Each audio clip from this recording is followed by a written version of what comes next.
Hello everyone, I'll be talking about first aid for syncope. Starting off with the definition, syncope is a loss of consciousness which is caused due to a decrease in blood flow to the brain, and this is usually fast onset, short in duration, and there's a spontaneous recovery. There are several types of syncope. The first one is vasovagal. Vasovagal syncope is caused due to fear, stress, or sight of blood. Orthostatic syncope is caused due to dehydration, diarrhea, diuresis, and hemorrhage. Cardiac syncope is caused due to valvular defects. If the patient has any problems with their valves, and if the patient engages in any heavy physical activity, this can lead to syncope. And also, finally, electrolyte abnormalities can lead to syncope as well. So, I'll be talking about two scenarios. The first scenario, the patient is feeling faintish, and in the second scenario, the patient we find a patient unconscious on the ground. And let's start off with the first scenario. The patient is faintish. So as you can see in this video, the patient is in a state of is in a prodromal state. That means the patient knows that she's going to faint. So we can ask them to sit down or lie down, and then we can raise their legs up, so the blood flow back to the heart and the brain will increase.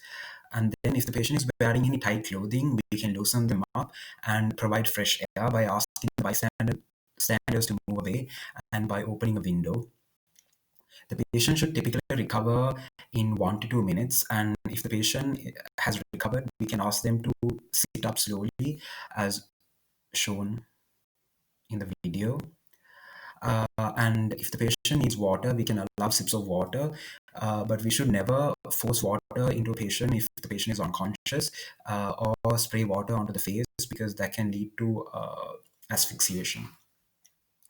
In the second scenario, we are finding a patient unconscious on the ground. So for all what we do is try to revive a patient. We can do this by tapping on the shoulder or on the cycle, and then we should ask for help. If there are any bystanders, we should contact them and ask them to call for an ambulance. And disease as usual, airway, breathing, and circulation. To check for the airway, we can do chin lift or head lift maneuver and see whether there's any obstruction in the airway. And to check for breathing, we can place our finger near the nostril, or we can check whether the chest is raising up or not. To check for circulation, we have to check for signs of shock, or whether we have to see whether the patient is bleeding. If the patient is not responsive, uh, if the patient is breathing, we can place the patient in a recovery position, as in this video.